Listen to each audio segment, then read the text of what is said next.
That is exhibiteng Shane Menina with Ginto with 12 rebounds. Talagang length and timing ang ginagamit ni Olwell Oraime with that, getting those rebounds. Itong si Josa Nimes, paano ititreat itong hamstring injury?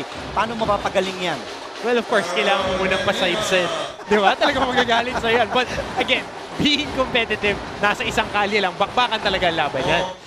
Kailangan nila ng tulong, kaya nga papasok na sa next dead ball situation si Mark Cruz. Nang batak for 3!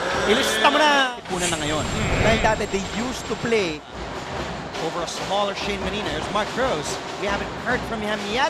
There it is! On cue is the Ant-Man. Yeah, pumipito na yan. A few years back. Talaga? Yes. Pinipituan ka na niya noon. Oo, marami nang pinito sa akin yan.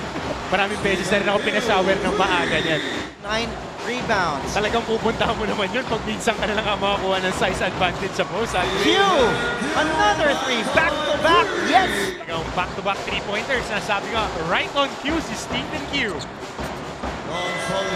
Jom Soliano though inside now has 12 games. Galing CSJL #NSA Season 91. Thank you, Chris. Ang makulit lang naman itong katabi ko eh. Hindi, nakaawa lang ako sa kaibigan natin, si Papeng. Si Papeng talaga ang pasimuno eh. With another rebound for Olwell. Nice look inside. Uy, ganda ng galaw ni Serrano. Pinanggana. May basket pa para kay Justin Serrano. Great move by Justin Serrano catching that ball. Great pass and look by Josa Nimes. That's right. He is back. You enjoyed that, didn't you, Coach Martin, ha? Sinagot naman ni Kevin Aral ng isang yes para sa tres.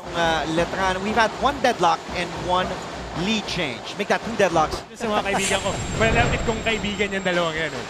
Puwa Cardinals. Credit a lot of that to Josa Nimes. We know that he used to play point guard and that court vision and that height gives him an advantage. And ito si Coach Voltron. Na-coach ko pa dun sa amin. Shane Menina, nakakapasok lamang. Nakakuha na ng kanyang 7th point today with that mapuha sa 14, 58-14, 44. Nice look by Menina. Inside to Olwell Oraime. Napakasimple, napakadali para sa 6'9 Nigerian. Against LPU, tinawagan ng dalawang sent them to a call. Ano po yan?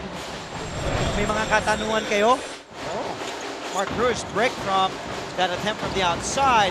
Nice look. Ito talaga yung kinagandahan ng Mapua Cardinals in this game. Yung pasahan nila, nagkakaamuyan sila. Justin Serrano credited assist. Like what I mentioned, that are on the upper echelon of the team standings. Of course. It gives them that confidence.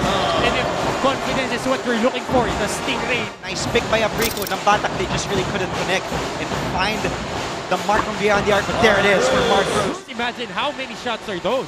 Nielis splits his charities there. Holding the fort para kay Coach Atoy ko na malamang nakasando, nagse-celebrate ngayon.